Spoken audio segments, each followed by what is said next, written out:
तुर्की ने फिलिस्तीनी आतंकवादी समूह हमास और लेबनान में हिजबुल्लाह आतंकवादियों को निशाना बनाकर किए गए हालिया हमलों पर इजरायल की कड़ी निंदा की है।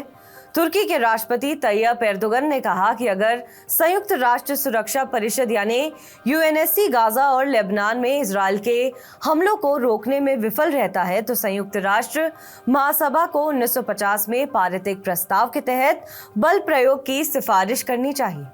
नाटो सदस्य तुर्की ने इजरायल के साथ सभी व्यापार रोक दिए हैं और इंटरनेशनल कोर्ट में इजरायल के खिलाफ नरसंहार मामले में शामिल होने के लिए आवेदन किया है, जिसे इजरायल ने खारिज कर दिया है। अंकारा में कैबिनेट बैठक के बाद एर्दोगन ने कहा कि यदि सुरक्षा परिषद आवश्यक इच्छा शक्ति नहीं दिखा पाती है तो संयुक्त राष्ट्र महासभा को बल के उपयोग की सिफारिश करने के अधिकार को तेजी से लागू करना चाहिए, जैसा कि उसने 1950 में शांति के लिए एकजुट होने के प्रस्ताव के साथ किया था।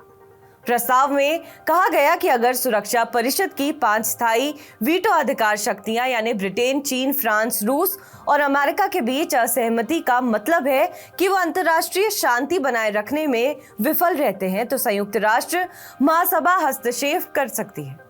सुरक्षा परिषद संयुक्त राष्ट्र की एकमात्र संस्था है जो आमतौर पर बल प्रयोग को अधिकृत करने और प्रतिबंध लगाने जैसे कानूनी रूप से बाध्यकारी निर्णय ले सकती है। एर्दोगन ने यह भी कहा कि मुस्लिम देशों को इजरायल के खिलाफ अधिक सक्रिय रुख अपनाने में विफल होते देखकर उन्हें दुख हुआ। उन्होंने उनसे युद्ध विराम को स्वीकार करने के लिए दबाव बनाने के लिए इजरायल के खिलाफ आर्थिक, राजनयिक और राजनीतिक उपाय करने का आग्रह किया।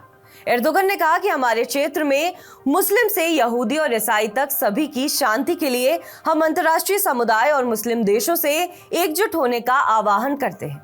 उन्होंने कहा कि अगर इसे जल्द नहीं रोका गया तो इजरायल के हमले मुस्लिम देशों को भी निशाना बनाएंगे। बहरहाल इस खबर पर आपका क्या कुछ कहना है हमें कमेंट करके जरूर बताएं। बाकी देश और विदेश की तमाम बड़ी खबरों के लिए आप देखते रहें TV9 डिजिटल।